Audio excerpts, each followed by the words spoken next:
Hi viewers, welcome to our channel. So Jaganmohan Reddy గారి మీద ఒక సినిమా తీస్తున్నారు. సో తెలిసిందే 'యాత్ర 2' అని చెప్పేసి. సో గతంలో వైఎస్ రాజశేఖర్ రెడ్డి గారి మీద తీసిన 'యాత్ర' సినిమా ఎంత హిట్ అయిందో మనందరికీ తెలిసిందే. ఈవెన్ జగన్ గారికి అది ఎలక్షన్స్‌లో గెలవడానికి కూడా ఒక రకంగా ఉపయోగపడింది. సో ఇప్పుడు ఎలక్షన్స్ టైంలో 'యాత్ర 2' కూడా రిలీజ్ కాబోతుంది. అయితే దీనికి సంబంధించిన గ్లింప్స్ ఒకటి రిలీజ్ చేశారు. మరి ఎలా ఉంది ఈ గ్లింప్స్? ఈ గ్లింప్స్‌లో చూపించిందంతా కూడా వాస్తవమేనా కాదా? సో ఈ అంశం మీద డిస్కస్ చేయడానికి ప్రజెంట్ మనతో పాటు సీనియర్ జర్నలిస్ట్ జగదేవ్ గారు ఉన్నారు. వారితో ఒకసారి డిస్కస్ చేద్దాం. నమస్కారం సార్. నమస్తే అండి. సార్, 'యాత్ర 2' టీజర్ మీరు చూసే ఉంటారు. చూసాను. మరి మీకెలా అనిపించింది? సో రియల్‌గా అది జరిగిందంటారా? మరి రీల్‌లోనే అలా చూపించి రియల్‌గా వేరేలా ఉంటుందా? మీ ఒపీనియన్ ఏంటి సార్? మరో వ్యూహం అనుకుంటున్నాను నేనైతే. ఆర్జీవి గారి వ్యూహం ఎలాగో 'యాత్ర 2' కూడా అలాగే అనిపించింది నాకు. ఎలా అంటే క్లియర్గా కంప్లీట్గా ఏదైతే ఆయన ఓదార్పు యాత్రకు వెళ్దాం అనుకున్నారో, రాజశేఖర రెడ్డి గారు చచ్చిపోయిన తర్వాత ఏదైతే ఇబ్బందులు ఎదుర్కొన్నారో అవన్నీ కూడా ఆయనకి ఫేవర్గా ఆయనకి అనుగుణంగా తీసినట్టుగానే అనిపించింది. ఎట్లా అంటే ఆ పాత్రని తమిళ హీరో జీవా చేశారు. ఓకే, జీవా ఆర్బి చౌదరి గారు అబ్బాయి అనుకుంటా కదా. Okay, so producer RB Chowdary గారు అబ్బాయి జీవా గారు చేశారు. రాజశేఖర రెడ్డి గారి క్యారెక్టర్ మమ్ముటియే చేశారు. సో అక్కడ నేను ట్రయల్స్లో కొన్ని చూసినవి ఏంటంటే రాజశేఖర రెడ్డి గారితో పాటు ఈయన కూడా జీవా, అదే మమ్మిటితో పాటు జీవా కూడా ఉండి క్యాన్వాసింగ్కి బిడ్డను ఆశీర్వదించండి అన్నట్టుగా ఆ క్యాన్వాసింగ్ ఇద్దరు పార్టిసిపేట్ చేయడం.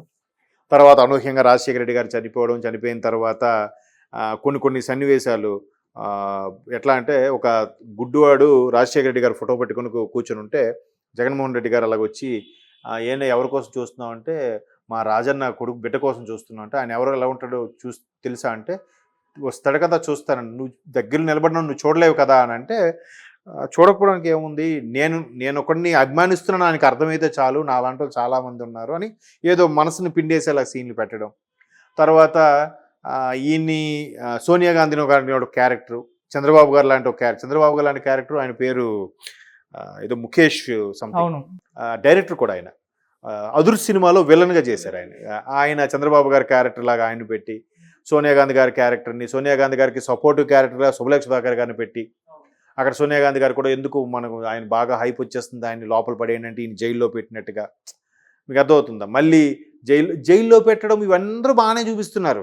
అక్కడ వ్యూహంలో కానీ ఇక్కడ 'యాత్ర 2'లో కానీ ఈయన జైల్లో పెట్టిన తర్వాత ఎంతసేపు ఆయనతో పాటు ఉన్న భారతీ గారిని చూపిస్తున్నారు అక్కడ వ్యూహంలో కానీ ఇక్కడ 'యాత్ర 2'లో కానీ.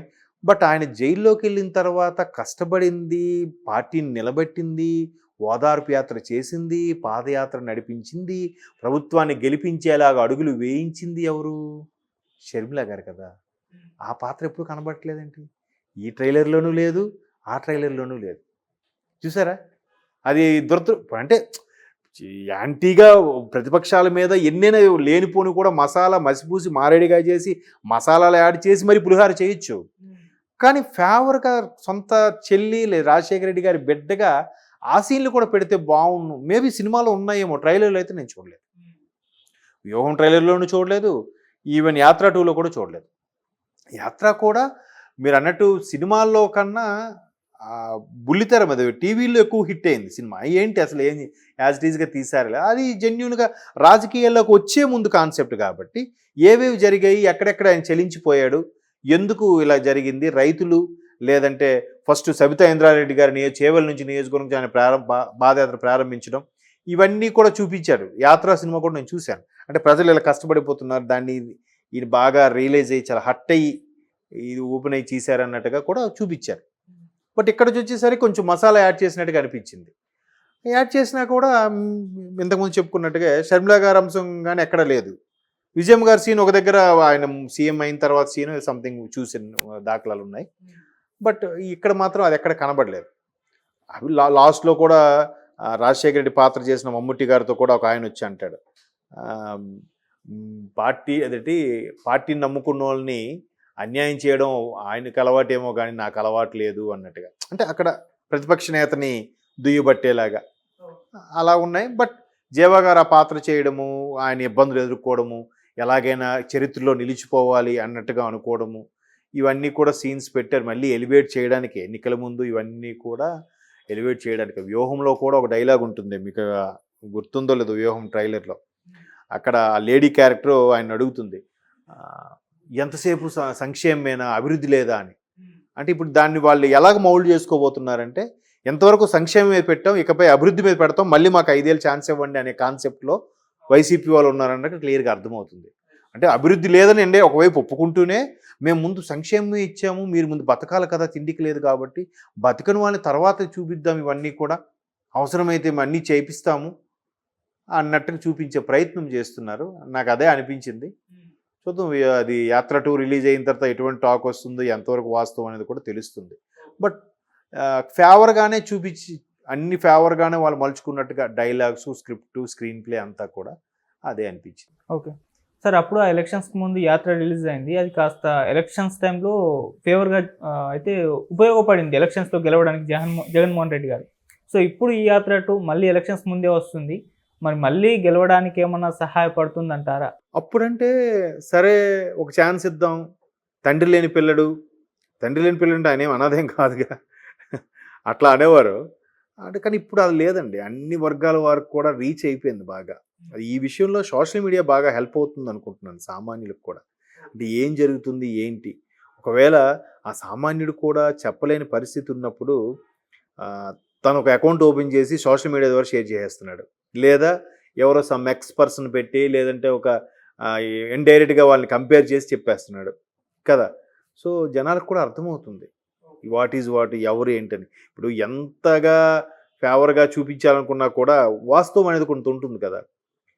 అది ఓపెన్ అయినప్పుడు ఇలాంటి సినిమాలు ఎన్ని వచ్చినా ఎవరికి ఏవి గెలవరు, గెలిచే అవకాశం కూడా లేదు. అది సినిమా ఏంటంటే అప్పుడు గవర్నమెంట్ వచ్చింది కాబట్టే ఈ సినిమా యూజ్ అయింది మీరు అంటున్నారు. ఒకవేళ రాకపోయి ఉంటే జనసేన కానీ పోటీ చేయకుండా ఉన్నా కూడా టీడీపీకే ఎక్కువ సీట్లు వచ్చిండేవుగా చాలా సందర్భాల్లో. అన్ని 2015 ఓట్లతో ఓడిపోయింది టీడీపీ. మరి జనసేన కలిసి ఉంటే టీడీపీ గవర్నమెంట్ ఫామ్ చేసేది కదా రెండోసారి కూడా. మరి అప్పుడు యాత్రలు క్లిక్ అయ్యేవా? అది చెప్పలేము అదండి. అది సార్ ఆర్జీవి గారు తీసిన వ్యూహం పరిస్థితి ఏంటో మనకు తెలిసింది. సో దానిపైన లోకేష్ గారు కంప్లీట్ చేయడం, రిలీజ్ కాకుండా ఆపడం చూస్తున్నాం. మరి ఇప్పుడు యాత్ర 2 దీనిపైన ఏమన్నా కంప్లీట్ చేసే అవకాశం ఉందా? దీన్ని ఆపే ప్రయత్నం ఏమైనా చేస్తారు?